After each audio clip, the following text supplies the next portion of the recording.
ನಮ್ಮ ಕನ್ನಡ ಚಿತ್ರರಂಗದ ಪರಿಸ್ಥಿತಿ ಹೆಂಗಾಗಿದೆ ಅಂತಂದ್ರೆ ಯಾವುದೇ ಒಂದು ಕನ್ನಡ ಸಿನಿಮಾ ರಿಲೀಸ್ ಆದಾಗ ಜನರು ಡಿಸೈಡ್ ಮಾಡ್ಬಿಡ್ತಾರೆ. ಈ ಸಿನಿಮಾನ ಟ್ರೈಲರ್ ನೋಡಿದಾಗಲೇ ಡಿಸೈಡ್ ಮಾಡ್ತಾರೆ ಈ ಸಿನಿಮಾನ ನೋಡೋದಕ್ಕೇನಕ್ಕೆ ಹೋಗ್ಬೇಕು, ಸರಿನಾ?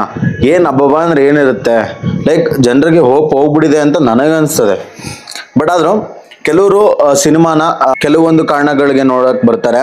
ಬಟ್ ಅದರಲ್ಲೂ ನಾನು ರೂಪಾಂತರ ಸಿನಿಮಾನ ನೋಡೋಕೆ ಹೋಗಿದೆ.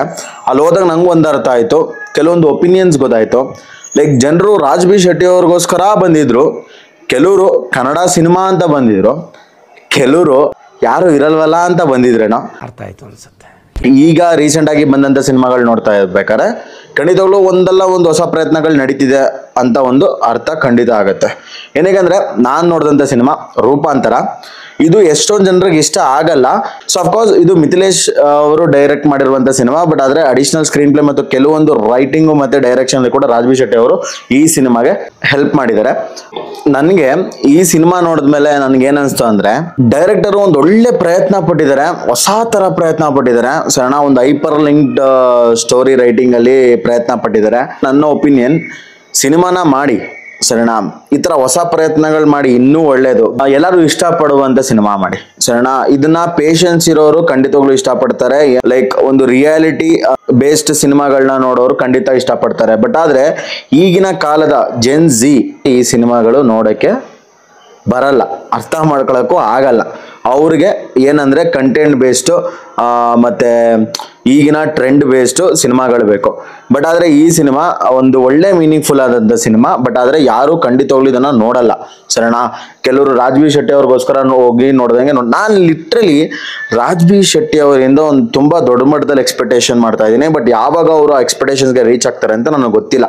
ಏನಕ್ಕೆ ಅಂತಂದ್ರೆ ಟು ಬಿ ಆನೆಸ್ಟ್, ನನಗೆ ಅವರ ಕೆರಿಯರ್ ಅಲ್ಲಿ one of the top cinema ಅಂದ್ರೆ ಗರುಡ ಗಮನ. ಸೊ ನಾನು ಪ್ರತಿಯೊಂದು ರಾಜ್ ಬಿ ಶೆಟ್ಟಿ ಅವರ ಒಂದು ಟಾಪಿಕ್ ಬಂದಾಗ ನಾನು ಹೇಳ್ತಾ ಇರ್ತೀನಿ, ಲೈಕ್ ನಮಗೆ ಆ ರೀತಿ ಸಿನಿಮಾ ಬೇಕು, ಆ ರೀತಿ ಸಿನಿಮಾ ಬೇಕು ಅಂತ. ಸೊ ಇವನ್ ರಾಜ್ ಬಿ ಶೆಟ್ಟಿ ಅವರು ರೀಸೆಂಟ್ ಇಂಟರ್ವ್ಯೂ ಹೇಳಿದ್ರು, ಈ ಸಿನಿಮಾ ಕೂಡ ಆ ಒಂದು ಮೂವಿನ ತಲೆಯಲ್ಲಿ ಇಟ್ಕೊಂಡೆ ನಾನು ಮಾಡಿರೋದು ಅಂತ. ಬಟ್ ನಾನು ರೆಲೆವೆನ್ಸ್ ನ ನೋಡ್ಲಿಲ್ಲ. ಎಲ್ಲಿ ರೆಲೆವೆನ್ಸ್ ಇತ್ತು ಅಂದ್ರೆ ಆ ಗರುಡ ಗಮನದಲ್ಲಿ ಏನೋ ಒಂದ್ ಸ್ವಲ್ಪ ಅಗ್ರೆಸಿವ್ ಕ್ಯಾರೆಕ್ಟರ್ ಇತ್ತು, ಅದನ್ನ ನಾವು ಇದ್ರಲ್ಲಿ ನೋಡಿದ್ವಿ. ಬಟ್ ಆದ್ರೆ ಅದಕ್ಕೆ ಬರ್ತೀನಿ. ಅದಕ್ಕಿಂತ ಮುಂಚೆ ನಾನು ರಾಜ್ ಬಿ ಶೆಟ್ಟಿ ಅವ್ರಿಗೆ ಹೇಳೋದು ಒಂದೇನೆ, ಸಿ ಆಫ್ಟರ್ ಗರುಡ ಗಮನ ವೃಷಭ ಭವನ ಅಫ್ಕೋರ್ಸ್ ನೀವು ಕೆಲವೊಂದು ಸಿನಿಮಾಗಳನ್ನ ಮಾಡಿದ್ರಿ, ಕೆಲವೊಂದು ಇಷ್ಟ ಆಯಿತು, ಕೆಲವೊಂದು ಇಷ್ಟ ಆಗಲಿಲ್ಲ. ಬಟ್ ಆದರೆ ನೀವು ಯಾವಾಗ ಟರ್ಬೋಲಿ ಒಂದು ಡೆಬ್ಯೂ ಕೊಟ್ರಿ ಮಲಯಾಳಂ ಫಿಲಮಲ್ಲಿ, ಓಕೆ ಆಸ್ ಅ ವಿಲ್ಲನ್ ಕೊಟ್ರಿ, ನಮಗೂ ತುಂಬ ಇಷ್ಟ ಆಯಿತು, ತುಂಬ ಹೈಪ್ ಇತ್ತು, ಚೆನ್ನಾಗಿತ್ತು ಎಲ್ಲ ಓಕೆ. ಕನ್ನಡ ಇಂಡಸ್ಟ್ರಿಗೆ ಒಂದು ಕಂಪ್ಲೀಟ್ ಸಿನಿಮಾನ ಕಾಂಟ್ರಿಬ್ಯೂಟ್ ಮಾಡಬೇಕಾದ್ರೆ ದಯವಿಟ್ಟು ನನ್ನ ರಿಕ್ವೆಸ್ಟ್ ಇಷ್ಟೇನೆ, ದಯವಿಟ್ಟು ಎಲ್ಲರೂ ನೋಡುವಂಥ ಸಿನಿಮಾ ಮಾಡಿ. ಈ ಥರ ಒಳ್ಳೆ ಸಿನಿಮಾಗಳು ಮಾಡಿದಾಗ ಖಂಡಿತವಾಗ್ಲೂ ಎಲ್ಲರೂ ನೋಡ್ತಾರೆ. ಬಟ್ ಆದರೆ ಈ ರೂಪಾಂತರ ಸಿನಿಮಾ ಎಲ್ಲರೂ ನೋಡೋಕ್ಕಾಗಲ್ಲ ಸರಿನಾ. ನೋಡಿ ಅಂತ ಹೇಳಿದ್ರು ಅವ್ರುಗಳು ನೋಡಲ್ಲ. ಏನಕ್ಕಂದ್ರೆ ಅವ್ರಿಗೆ ಬುದ್ಧಿ ಕಲಿಯಕ್ಕೆ ಇಷ್ಟ ಇಲ್ಲ ಕೆಲವ್ರಿಗೆ ಸರಿನಾ. ಟು ಬಿ ಆನೆಸ್ಟ್, ಈ ಸಿನಿಮಾ ಯಾರಿಗೆ ಇಷ್ಟ ಆಗುತ್ತೋ ಬಿಡುತ್ತೋ ನನಗೆ ಗೊತ್ತಿಲ್ಲ. ಬಟ್ ಆದರೆ ನಾನು ಈ ಸಿನಿಮಾ ನೋಡಿದ್ಮೇಲೆ ನನಗೆ ತುಂಬ ರಿಯಲೈಸೇಷನ್ಸ್ ಆಯಿತು. ಏನಕ್ಕೆ ಅಂತಂದರೆ ಈ ಸಿನಿಮಾದಲ್ಲಿ ತೋರಿಸಿರುವಂಥ ಒಂದು 4 ಕಥೆಗಳು.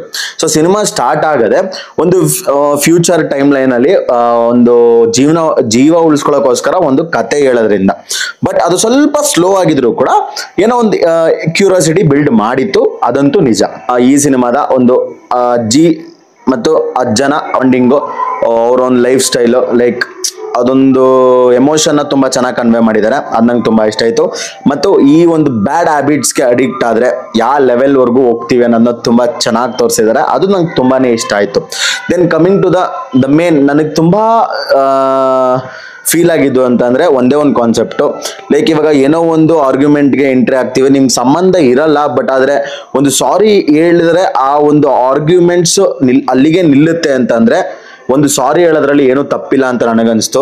ಬಟ್ ಅದ್ರ ಎಲ್ಲದಕ್ಕೂ ನಂದೇ ತಪ್ಪು ಅಂತ ಒಪ್ಕೊಂಡು ಸಾರಿ ಹೇಳೋಕ್ಕಾಗಲ್ಲ. But you can move on with that problem. ಏನಕ್ಕೆ ಒಂದು ಸಾರಿ ಒಂದು ಜೀವನ ಉಳಿಸ್ತಿತ್ತು ಅನ್ನೋದು ಈ ಸಿನಿಮಾ ತುಂಬ ಚೆನ್ನಾಗಿ ಕನ್ವೆ ಮಾಡಿದ್ದಾರೆ. ಅದೊಂದಕ್ಕೆ ನಂಗೆ ತುಂಬ ಮೇನ್ ಇಷ್ಟ ಆಯಿತು. ಇನ್ನು ಹಲವಾರು ಒಂದು 4 ಕತೆ ಒಂದು ಪಾಯಿಂಟಲ್ಲಿ ಬಂದು ಮೀಟ್ ಆಗ್ತದೆ ಅನ್ನೋದೆಲ್ಲ ಕಾಮನ್. ಬಟ್ ಆದರೆ the execution of the writing ಏನಿದೆ, ಈ ಸ್ಟೋರಿ ಎಕ್ಸಿಕ್ಯೂಷನ್ ಏನಿದೆ ಅದು ತುಂಬ ಚೆನ್ನಾಗಿ ಬಂದಿದೆ. ಸ್ಕ್ರೀನ್ ಪ್ಲೇ ಎಲ್ಲ ತುಂಬ ಚೆನ್ನಾಗಿದೆ, ಸಿಂಪಲ್ ಆಗಿದೆ, ಸೈಲೆಂಟ್ ಆಗಿದೆ, ಸ್ಲೋ ಆಗಿದೆ. ಬಟ್ ನೀವೇನೋ ಹೈಪರ್ ಸಮಥಿಂಗ್ ಫೈಟ್ಸ್ ಗೀಟ್ಸ್ ಎಲ್ಲ ಎಕ್ಸ್ಪೆಕ್ಟ್ ಮಾಡ್ತಿದ್ರೆ ನಥಿಂಗ್. ಆದರೆ ಒಂದು ಫೈಟ್ ಸೀನ್ ಇದೆ, ಅದು ಸ್ವಲ್ಪ ಕಾಮಿಡಿ ವೇಲ್ ಇದೆ, ಸೀರಿಯಸ್ ವೇಲು ಇದೆ. Like but at the end you realise everything ಸರಿನಾ ಅದು ನೋಡಿದ್ಮೇಲೆ.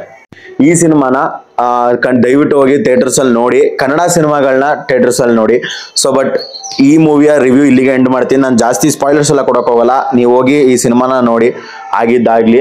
ಬಟ್ ಆದರೂ ನಾನು ಡೈರೆಕ್ಟರ್ಸ್ಗೆ ರೈಟರ್ಸ್ಗೆ ನಾನು ಕೊಡೋದು ಒಂದೇ ಒಂದು ಸಜೆಷನು, ದಯವಿಟ್ಟು ಇಷ್ಟೊಂದು ಒಳ್ಳೆ ಥರದಲ್ಲೆಲ್ಲ ಸಿನಿಮಾ ಮಾಡೋಕೆ ಹೋಗ್ಬಿಡಿ, ತುಂಬ ಎಮೋಷನ್ ಆಗಿ ಟಚ್ ಮಾಡೋಕ್ಕೆಲ್ಲ ಪ್ರಯತ್ನ ಪಡ್ಬೇಡಿ. ಏನಕ್ಕಂದ್ರೆ ಒಳ್ಳೆಯವ್ರಾಗೋಯ್ತೀವಿ.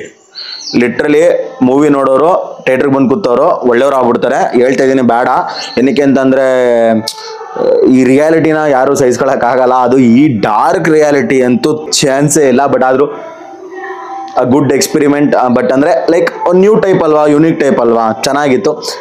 ಸಾಕು, ಇಷ್ಟೇ. ನಾನಂತೂ ಕ್ರೇಜಿ ಆಗ್ಬಿಟ್ಟಿದ್ದೀನಿ ಈ ಮೂವಿ ನೋಡ್ಬಿಡು, ಒಂಥರ ಮೈಂಡ್ ಕ್ರೇಜಿ ಮೂವಿ ಇದು.